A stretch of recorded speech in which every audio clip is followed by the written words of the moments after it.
The Mekong River whispered through the thick green of the Vietnamese jungle, winding like a serpent through the ancient land. The air was heavy with heat, the kind that settled on your skin and stayed there like a second layer.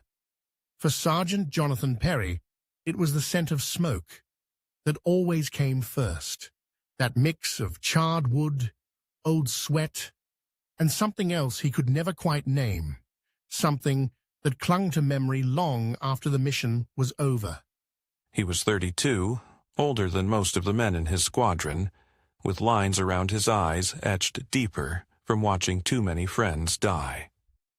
A Georgia farm boy turned soldier, Perry never imagined he'd be leading men through foreign jungles, hearts pounding with adrenaline and fear. It was August 1969, and Perry's unit, a small squadron known as Wolf 9, had been given orders to investigate a village just outside the Quang Tri province. Intelligence had suggested a Viet Cong presence, but communications from nearby patrols hinted at something else. Silence, unusual even for this war. The chopper touched down in a nearby clearing. The men fanned out, their boots sinking into the soft mud, eyes darting through the canopy. There were 6 of them: Perry, Corporal Jacobs, Doc Mendoza, Private Ellis, Lieutenant Crane, and young Thompson, the radio operator who'd barely turned 19. They were tight-knit, scarred by shared near death and the long months of guerrilla warfare. As they approached the village, Perry's gut tightened. It wasn't the usual pre-fight nerves, it was something different, the kind of quiet that wasn't peaceful, but wrong. The village was nearly ashes. Bamboo huts had been torched, rice stores burned out, and bodies, far too many. Civilians, old men, women, children. Some still alive, barely. The heat from the smoldering wrecks rose like ghosts. "Jesus Christ," Mendoza whispered, his medic's instincts kicking in as he knelt beside a crying girl no older than 6. Her arm was burned. Her eyes were hollow. "No VC," Jacobs muttered. This wasn't a fight, it was a slaughter. As they moved deeper, they found survivors, mostly women and children, hidden in cellars or camouflaged under brush and wreckage. They were gaunt, eyes wide with trauma, but alive. And that was when Perry saw her. She emerged from the shadow of a ruined home, cradling a toddler on her hip, a bamboo staff in her other hand. Her hair was long and dark, pulled back with a strip of cloth.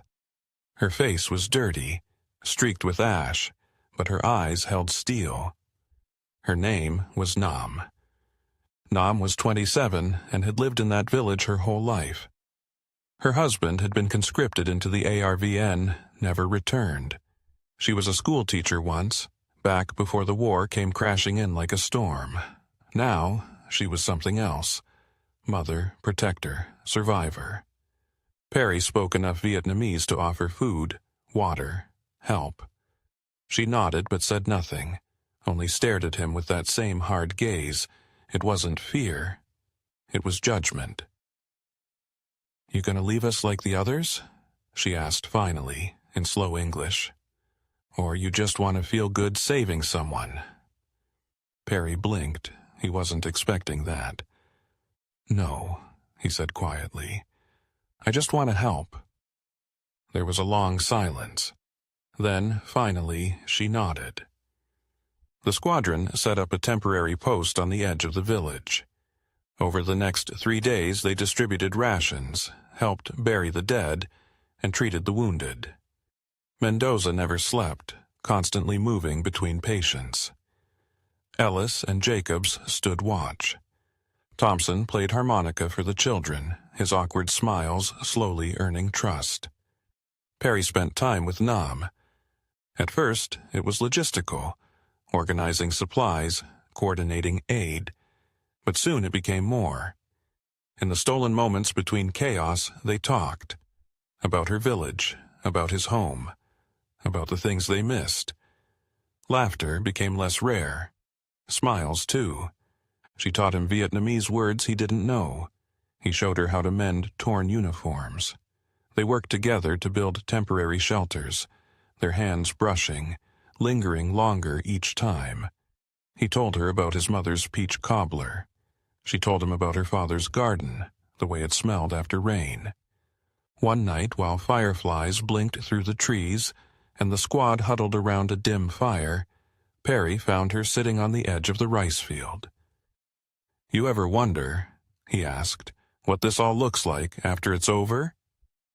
Nam was quiet for a moment. "I used to," she said, "but then the war didn't stop. Every time I imagined peace, another bomb came." He looked at her. "Still, I think about it, a little place, maybe in the mountains, quiet, a garden. You'd like the Smokies." She turned to him then, really looked at him. "You'd take a village girl to the mountains?" "I'd take you anywhere you wanted to go." She laughed softly. "You're crazy." He smiled. "Maybe." Another night, when the jungle was still and the sky unusually clear, she took him to a nearby riverbank where the moon shimmered on the water. She spoke of her dreams, to teach again, to feel safe, to watch children play without fear. He spoke of his guilt, the friends he lost, the ones he couldn't save, and the helplessness that gnawed at his soul. Nam reached for his hand. "You saved me," she whispered, "and them.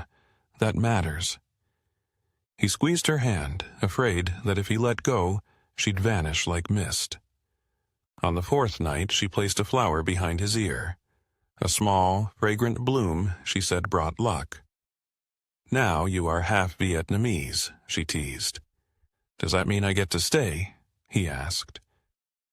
That night, as the jungle buzzed with the usual chorus of cicadas and tree frogs, Nam led Perry to a shrine hidden in the roots of an old banyan tree. Tiny incense sticks burned low, and next to them a rusted tin held tokens, feathers, folded papers, even a child's marble. "I used to come here with my students," she said quietly, brushing ash from the stone. "We'd write wishes, prayers. We called it the spirit tree." Perry knelt beside her. "What did you wish for?" She looked up at him. "That the soldiers would go home. That the rain would stop ruining our harvest. That my father would live long enough to meet his granddaughter." "Did any come true?"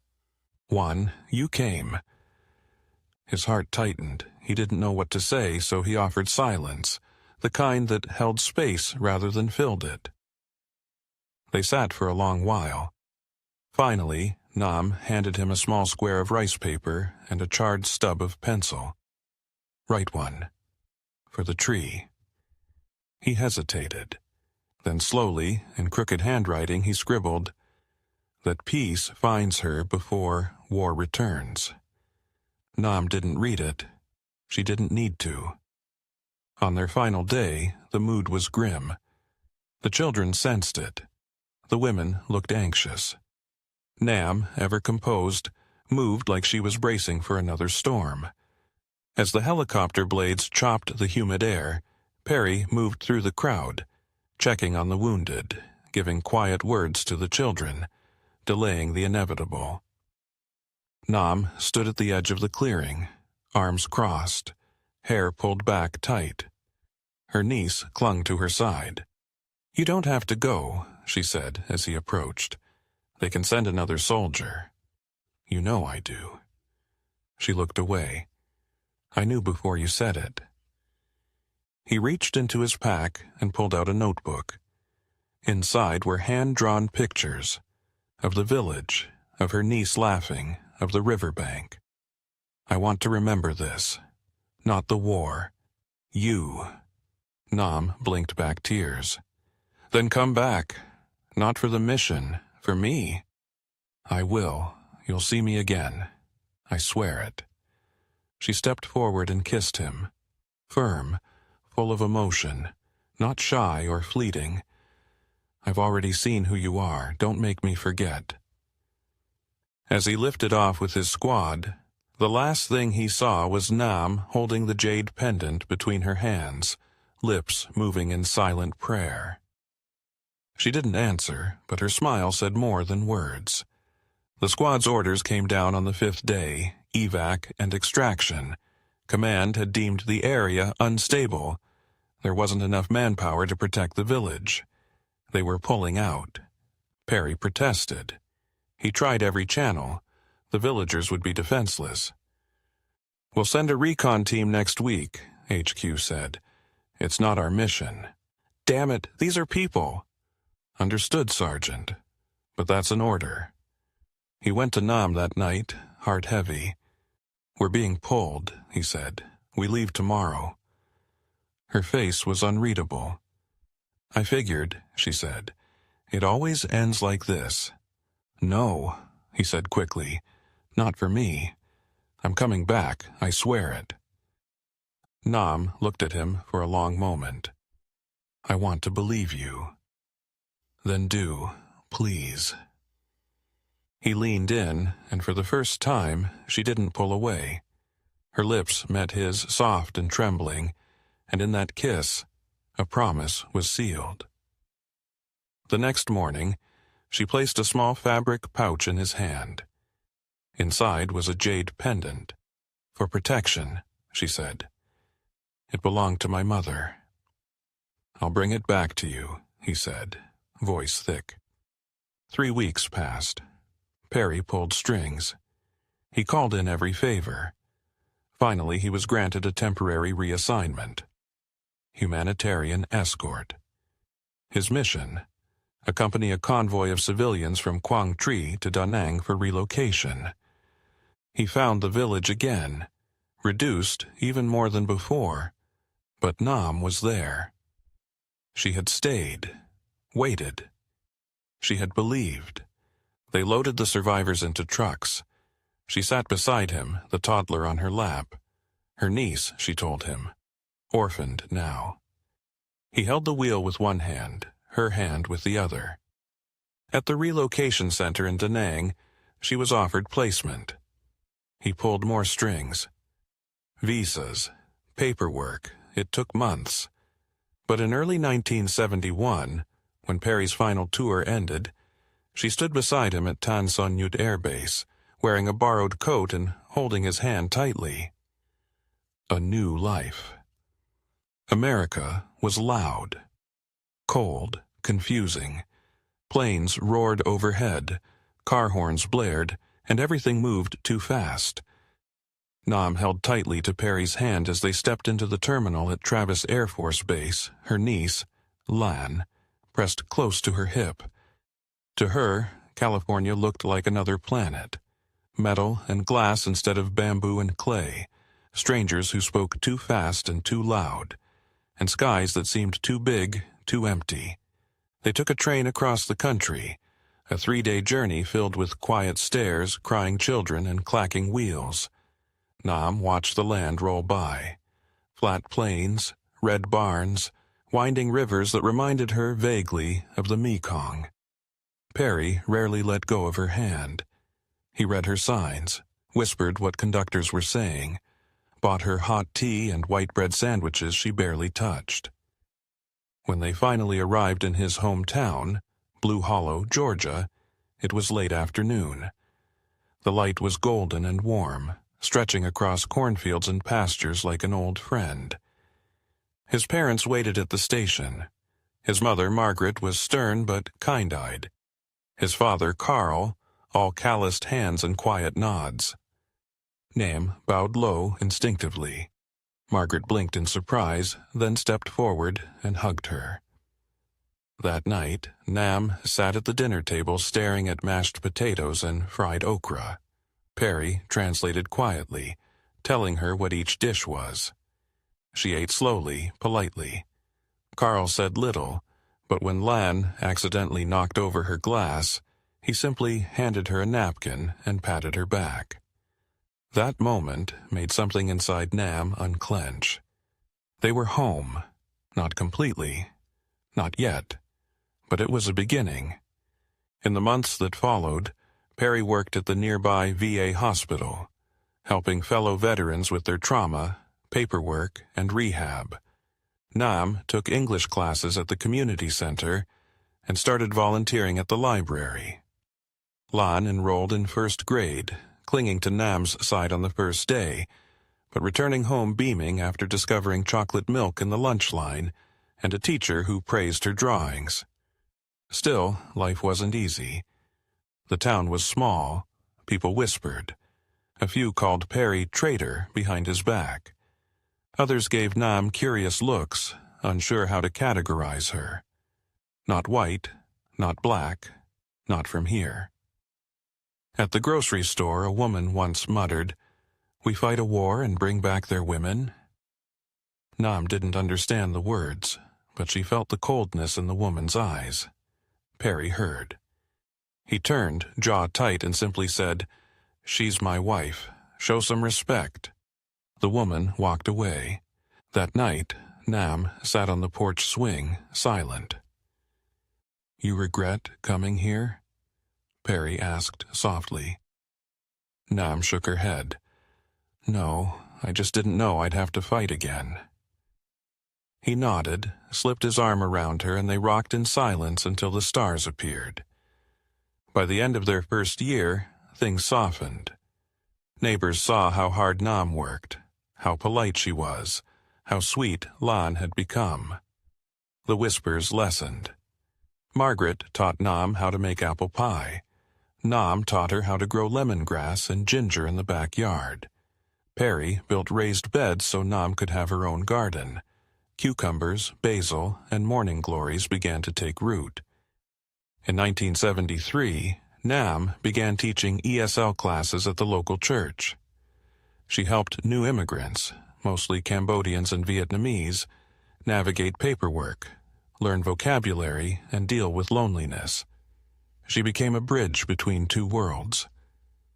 "I never imagined I'd be a teacher again," she told Perry one night as they watched Lan paint flowers on the porch. "And here I am, teaching, but with chalkboard in one hand and dictionary in the other." "You built this," he said, "from nothing." "No, we did. But not everything healed so easily. Some nights Perry would wake drenched in sweat, heart racing, reaching for a weapon that wasn't there. Other nights, it was Nam who gasped awake, her body stiff, memories of gunfire and flame flickering behind her eyes. They never said much in those moments, just held each other, whispering old names, old prayers. One rainy afternoon, Perry sat alone in the shed behind the house, polishing a canteen he hadn't used in years. Nam found him there, staring into the distance. "She was 6, he said without turning. "The girl in the village. Her arm was burned. I keep wondering if she made it, if I could have done more." Nam knelt beside him, took his hands in hers. "We carry them all. I carry my students, my mother, my home, but we honor them by living, not by drowning." He nodded, eyes wet. "I just don't want to forget." "You won't," she said, "but you're allowed to breathe." In 1974, Nam gave birth to a son. They named him Harlan Min Perry, Harlan for Perry's grandfather, Min for Nam's late brother.